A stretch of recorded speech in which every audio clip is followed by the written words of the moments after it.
Welcome. I'm Raygar from Plan Scout. We have a special guest today. We have Mike Kelly, who's the CEO of the Parkview Opportunity Zone REIT. There's lots of interesting new opportunities with the tax law changes that were passed this summer. And one of those has to do with opportunity zones, probably a topic that you're familiar with. But what we're going to do is Mike is going to get us caught up on how to think about opportunity zones as a tool for planning and specifically for tax planning. So Mike's going to give us a ton of background just about how to think about opportunity zones in the context of planning. And then we're going to actually look at a real live case where we've constructed a client case with Plan Scout. We're going to look at the presentation where we can actually show and illustrate and measure the value of this tax planning within a context of an overall financial plan. And then we're actually going to look and see how that's modeled inside of our planning software called SIPS. And I hope you learned something new about some tax planning strategies. Great. Thanks, Raygar, for that very nice introduction. Yeah, very interesting time right now for opportunity zones. They were set to expire at the end of next year, but the July 4th with the OB3 bill passing, the one big beautiful bill passing, they became a permanent part of the tax code. Obviously, as industry participants, are very happy that the benefit was not going to be expiring. It is a benefit that's broadly applicable and really interesting and highly underutilized. So I look forward to talking about it today. So our disclosure slide, this is for informational purposes only. I'll let you read through that. So one of the big problems we've got Opportunity Zone 2.0 that Congress just passed. Well, I would say we also had qualified opportunity funds that were sort of a 1.0 vintage. And they were difficult to get into. There was high investment minimums. They usually required accreditation requirements, 10-year lockups of capital, followed by a planned exit right after there, and then also the K-1 tax forms. One of my friends who's a tax attorney started calling them AIVs for awkward investment vehicles. So one of the things we've done is try to correct those problems. So we think of ourselves as problem solvers, and we'll talk about the importance of having this benefit available through stock as we go through the presentation. So it is broadly applicable. Basically, anyone with a capital gain is eligible. You've got 180 days to get that reinvested into a QOF. It's very Roth-like. It's tax-free compound growth for 30 years. So that is very rare in the tax code that you can get that. There's no restrictions like there are with Roths as far as annual contribution limits, which are typically $7,000 or $8,000. With this, there's no income restrictions. If you have a capital gain of $1 million, you can get it all into that tax-free savings bucket all at one time. There are also short-term planning tax strategies that you can implement with this, which can be really helpful. I argue that it's kind of like a Swiss Army knife at times. There's a lot of different applications for it. And then finally, we'll talk about the bridge strategy, which is that the new 2.0 enhanced benefits there, but they don't start immediately. So we'll talk about how you can get those with a current capital gain you might have today. So what capital is eligible? It's basically any type of capital gain. As long as you've got capital at risk, it can be from collectibles such as art, or it can be from real estate or stocks or anything of that nature. It's the one thing that's very different, say from TENS, is that it's only the capital gain that needs to be invested. You don't have to invest the principal, and it's only the capital gain funds that are eligible for those benefits. You can invest more than you have of capital gains, but that would just be like investing in a regular investment fund. You wouldn't get the tax incentives. And some people do that when they're not sure how big a gain they have. They might overinvest, and then when their accountant finally tells them the exact number, they might divest down to that number. So this is a really important slide. This is where most people get confused. And if you can pair the capital gains with the correct incentive, you're going to be way ahead of things, and it'll really help you foundationally to have that knowledge. So you've got there's two capital gains. The original capital gain, most people think that all of the incentives go with that, but there's actually a second capital gain that you're hopefully going to have with the QOF. Original capital gain, now using the new legislation, you're going to get a 5-year deferral. So that's five years from the date you purchased the QOF. Plus, if you hold it for the whole 5 years, you're also going to get a step up in basis equal to 10% of that capital gain. So you're effectively getting a loan of 5 years tax-free from the government, and then you're only having to pay back 90% of the principal in the loan, if you want to use that metaphor. The second benefit is on the appreciation of the qualified opportunity fund itself, and that's by far the biggest benefit. That is, the benefit lasts for 30 years from the date of your QOF purchase, and you have to hold it a minimum of 10 years. But once you've held that QOF for 10 years, you can elect to step up your cost basis to whatever the market is. So that's going to eliminate all of that taxable income. So it eliminates not only capital gain tax, but also net investment income tax. It's so clear, Mike, when you lay it out that way with those two steps. And I would agree that it's easy to get lost in what's eligible for what. So it makes sense to see it with these two components. Yeah. And, I have this slide twice in my hour-long presentation. I have it 3 times because it is so important. If you can get this part of it right, it'll really help you when you're trying to describe it to clients, because it's where people traditionally get twisted up. And so this is, with the box in the middle, shows the new OZ 2.0 benefits that Congress just passed. So that's the 5-year deferral plus the 10% forgiveness of the tax liability, and then the 10-year hold lasting for the full 30 years. But the long-term benefit, the is clearly the biggest benefit. 100% elimination of tax and lasting for 30 years. The numbers can get pretty huge. It can really move the needle in terms of wealth creation. And this is, we often use the snowball analogy, where if you're trying to roll a snowball downhill to grow it, the last few revolutions are really key. When you see compound growth curves, they always sort of explode in the out years. And this is a visualization of that. After 10 years, you only captured a little less than 13% of the potential of the total for a 30-year hold, if you've got a steady growth rate. In this case, we're using 8%.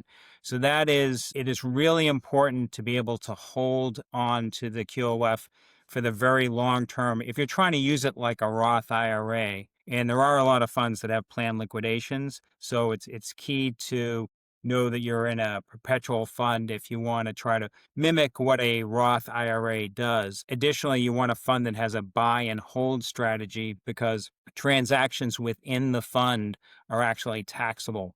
So to mimic a Roth IRA as closely as possible, you don't want to see a lot of trading within the fund. This is it in just a different graphical form. It just shows how much you can increase your tax savings by investing for the very long term. So, Mike, just to make sure on that graph that I'm following you, if you invested, and I know you did it just for the nice and even round numbers, if you invested $1 million in qualified opportunity zone fund and you let that grow using an 8% growth rate, compounding over 10 years, you get only 12.8% of the total potential value that if you were to wait 30 years and get all of that growth. So you're still getting 100% of the tax liability and tax savings after 10 years. However, just calling that a day after 10 years and saying, great, that was still a fantastic, investment, you're missing out on those additional 20 years to continue to compound that growth with the taxable gain and increasing the tax liability. Did I get that right? Yeah. And, the 10-year hold, I mean, it makes a lot of sense. Who wouldn't want to save, in this example, $275,000 in taxes? Sure. But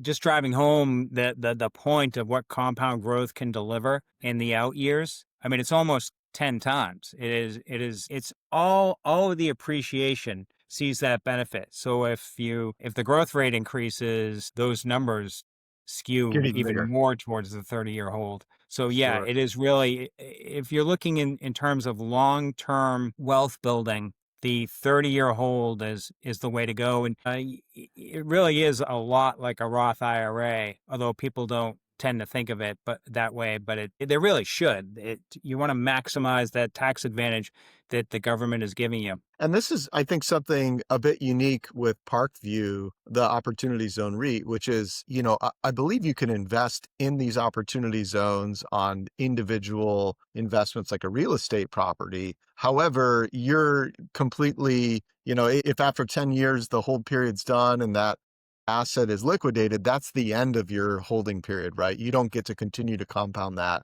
However, by going into the REIT, you can continue to let that compound and grow in a liquid way. Am I thinking about that correctly? Yeah, absolutely.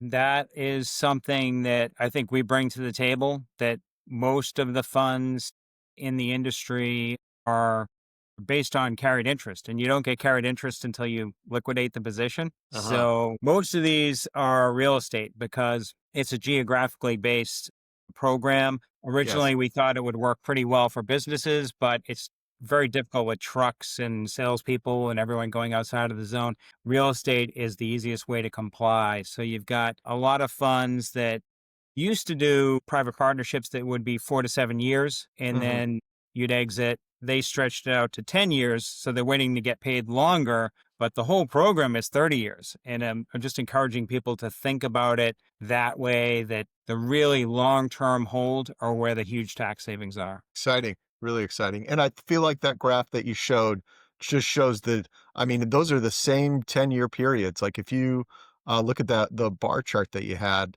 right? But there's so much more value from 20 to 30 and even 10 to 20 than 0 to 10s. Yeah. It's a great way to think about that compounding.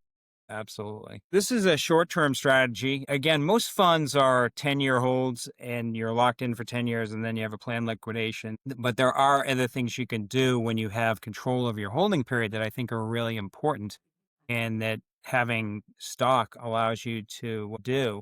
And in this example, I'm thinking about someone who's trading in the stock market. Stock market has a great year and they have a $1 million capital gain that they realize in that year. Typically, you would pay the tax on that and you would down the $238,000 when you combine cap gains and net investment income tax at the marginal rates. If you then had a loss in a future period during the deferral period, let's use 2.0 as 5 years. If in year 3 you run into a bear market and you have a loss, what you can do is sell off the shares to match the gain in the same year as the loss. So again, you're not changing the character of the original capital gain, whether it was long term or short term, whether it was from collectibles or some other source, more traditional stock or real estate capital gains.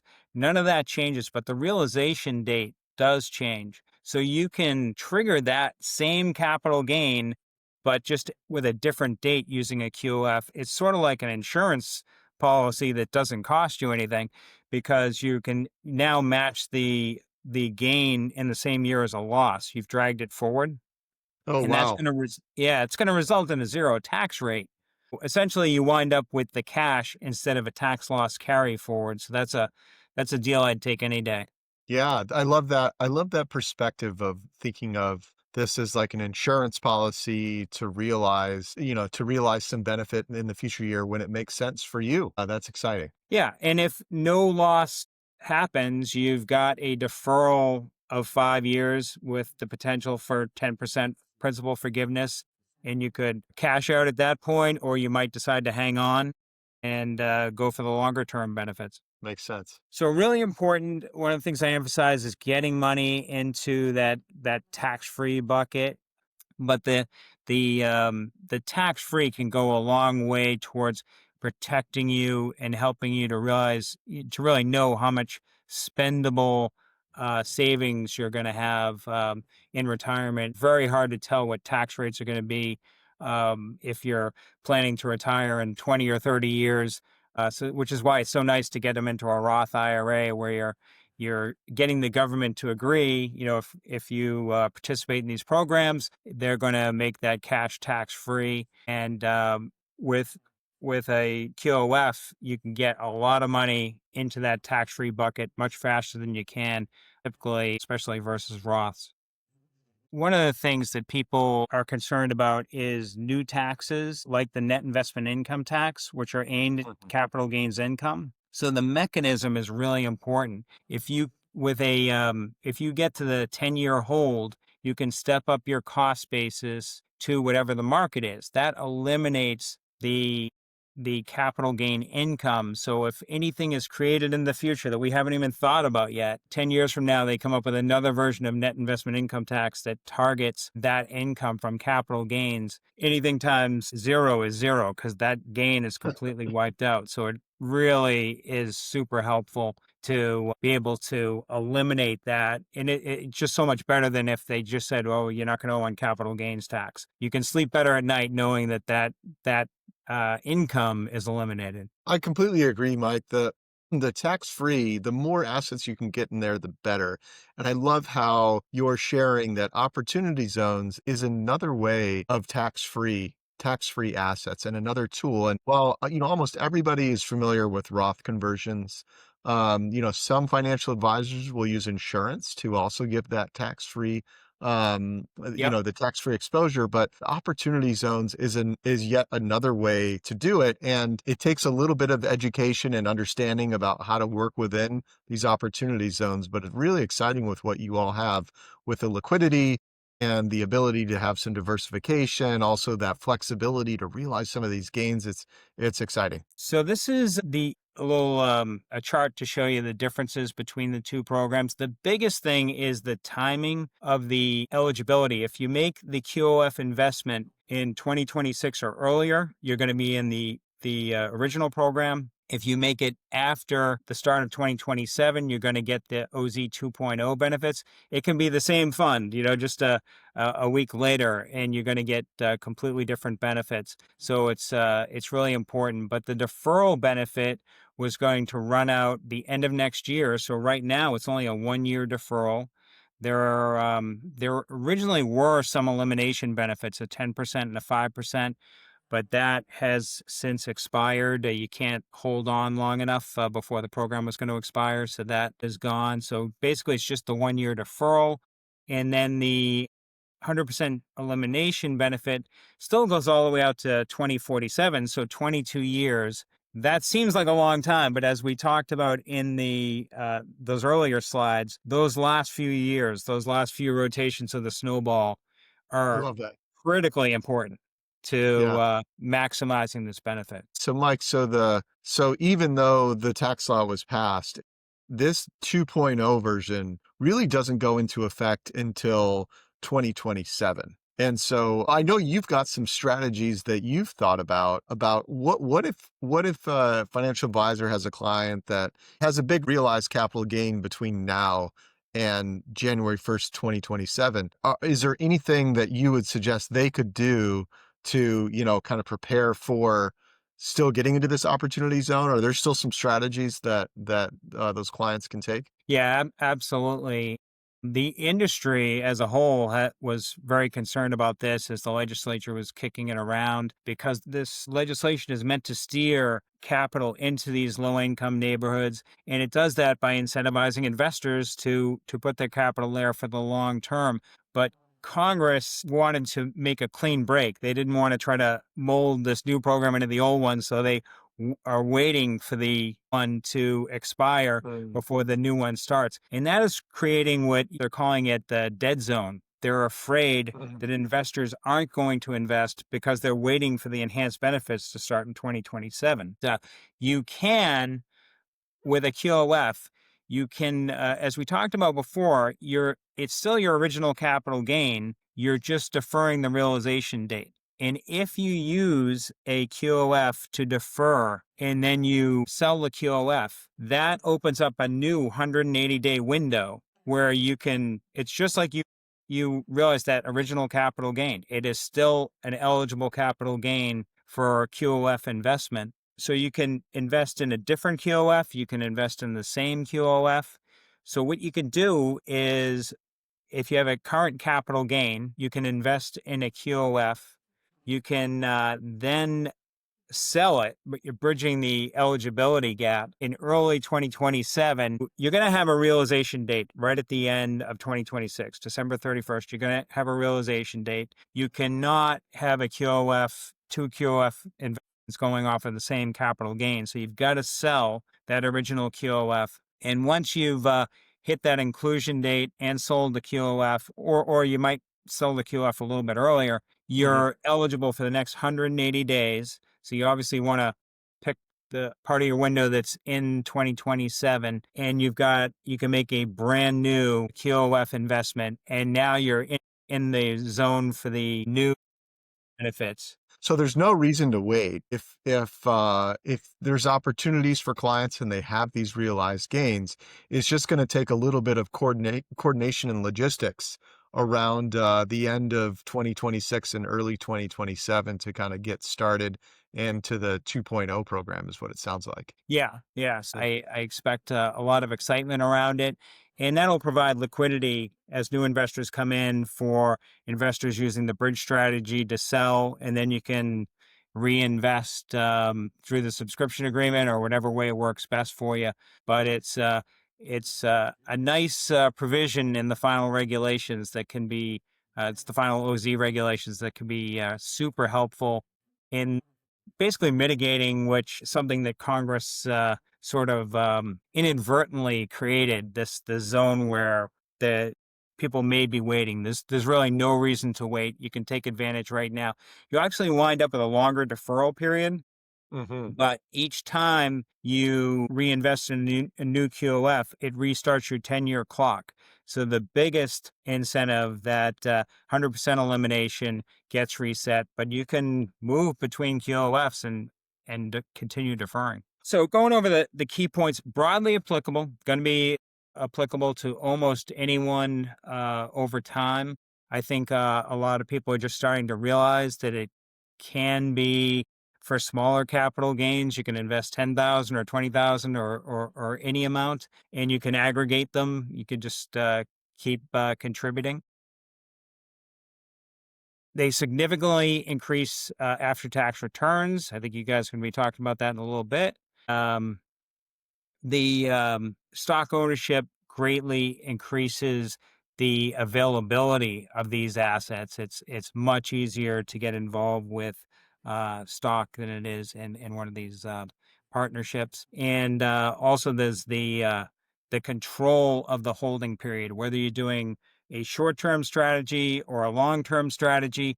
Being able to control your own holding period is really key to being able to tailor these tax incentives to your specific investment needs. Everyone's different, so it really opens up a wide variety of strategies that can be extremely helpful. And I mentioned it before, the Swiss Army knife thing. There's a lot of things this can be implemented in. You really need to have control of your holding period. That makes sense. Tax planning is one of the biggest ways that financial advisors can help add value for their clients. So it's exciting to see another Swiss Army knife in their tool belt here with these opportunity zones. That's great. So these are the forms you need. You record it on Form 8949, just with your capital gain on entry and exit of the QOF. You'd put in right under the gain, you'd put in our case, our tax ID number and the name of the fund, Parkview as REIT. And the IRS will recognize that tax ID number as a qualified opportunity fund, and they'll realize that you're deferring each year, you're staying invested. You put in Form 8997. So those are the two main forms you need. We have a video we have a whole page of resources of tax information, including a video of how to fill out the forms. And luckily they're all short forms. It's great. And with that, there's our contact information. Our website has a lot more content on there and blog information. Always glad to talk. And our stock symbol is PVOZ. You can purchase it in your Fidelity or Schwab account. It's very easy. With that, Raygar, thank you for letting me present today. And if you have any follow-up questions, glad to field them. Thanks, Mike. I feel like I learned a lot about not only how opportunity zones worked in the past, but really what the new legislation is going to be and how to take advantage of those benefits. And for us at Plan Scout, we're often trying to find these tax planning strategies that advisors may not be considering today, and sharing how you can deliver value for an overall client's financial plan with tax planning. And we're excited to show show now what that would look like. If we used the Opportunity Zone REIT in a client's financial plan, we'll measure the impacts as we do with all the Plan Scout financial plans. And then we'll even do a deeper dive for those that actually want to model it in the software themselves. Thanks so much, Mike. Sounds great. Thanks, Raygar.